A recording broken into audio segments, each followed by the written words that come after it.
এখন প্রয়োজন সুস্বাস্থ্য। এদিকে মহারাজ ওই সর্বমণির জোরে গোপালের চেয়ে বেশি বুদ্ধিমান হয়ে গেলে এই রাজসভায় গোপালের কাজ ফুরিয়ে যেত। তাই তো গোপাল পরিকল্পনা করে পুরোটা সাজিয়েছে যাতে সব দোষ গিয়ে পড়ে ওই সেনাপতির ঘাড়ি। তারপর সেনাপতির ঘাট থেকে মুন্ডু ঘেচাং ফু, সাপও মরল, লাঠিও ভাঙলো না। কিন্তু গোপাল, বাবা, গোপালের কি দারুণ বুদ্ধি! কিন্তু গোপাল, তোমাকে তো আমি আমার বন্ধু ভাবতাম। গোপাল, এই ছিল তোমার মনে? সর্বমণি হাতাবে তুমি গোপনে? আমি চোর নই মহারাজ, কোনো জিনিস চুরি করার থেকে অর্জন করে নিতেই ভালোবাসি। তাই নাকি? দেখুন দেখুন মহারাজ, এত কিছুর পরেও গোপালের গলার জোর কমলো না। তাদের কি বলে চোরের মায়ের বড় গলা।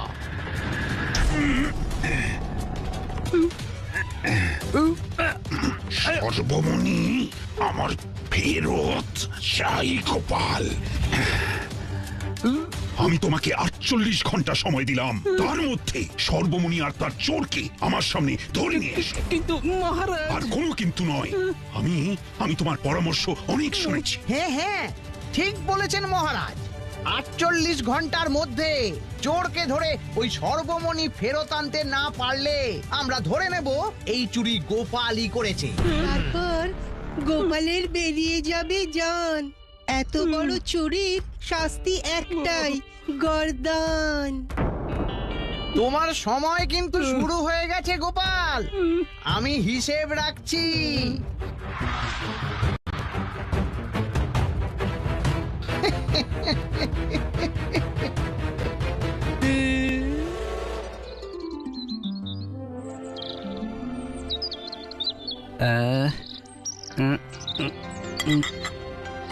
না, হচ্ছে না।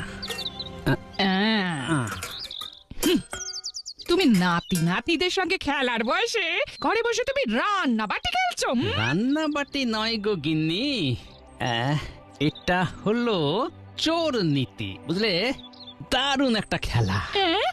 এটা আবার কেমন খেলা গো? এই দেখো, এই বাটিটা হলো সর্বমণি, আর এই ঘুটি দুটোর একটা হলো মন্ত্রীমশাই আর একটা হলো সেনাপতি, কারণ এরাই সর্বমণির সব থেকে কাছে ছিল।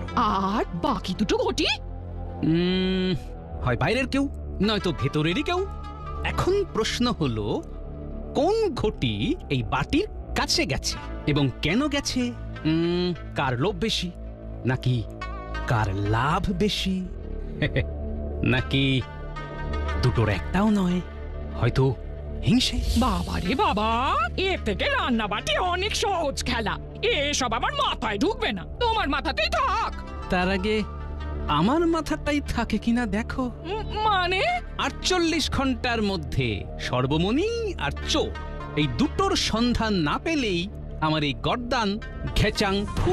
রক্ষে করো ঠাকুর, রক্ষে করো। এতক্ষণে নিশ্চয়ই সর্বমণির থুরি থুরি সর্বমণির নতুন মালিক ধনসম্পত্তি পেয়ে ফুলে ফেপে উঠেছে। আমার শুধু চাই তার সন্ধান।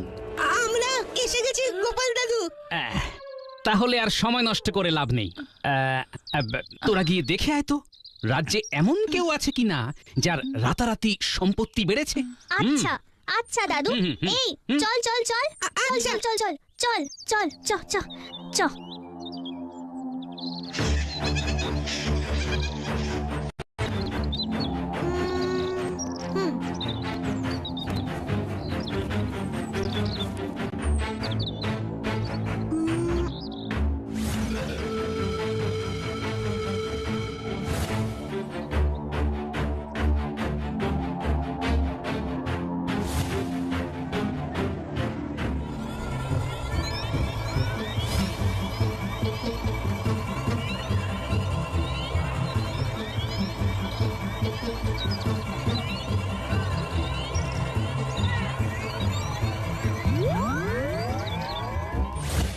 আরে তাড়াতাড়ি হাত সালা হাত সালা হাত সালা। আরে বাড়ি কখন তুলবি? গট্ট করতে তো বিকেল হয়ে যাবে। হ্যাঁ, নে নে নে হাত সালা হাত সালা।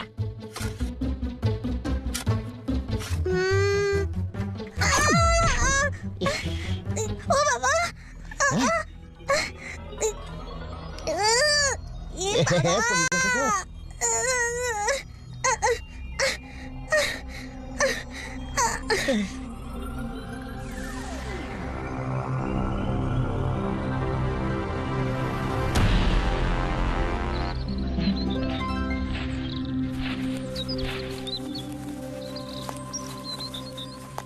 না গোপাল দাদু, কেউ রাতারাতি বড় লোক হয়নি, সবাই তো আগের মতোই আছে। বাজারেও দেখেছি কেউ দামি মাছ কিনছে না তো। আমি সবার বাড়িতে উকি মেরে দেখেছি, কেউ পয়সার গল্প করছে না। তাহলে এখন উপায়? কি রে বুটি, কাদায় আছাড় খেয়েছিস বুঝি? যা যা তো হাত পাটা ধুয়ে আয় যা। হ্যাঁ গো দিদা, কেলে পচা নতুন পাকা বাড়ি শুরু করেছে, সামনে অনেক জল কাদা ছিল তো ওইখানেই মানে কেলে পচা পাকা বাড়ি? চল চল তাড়াতাড়ি। চলো, চলো। হুম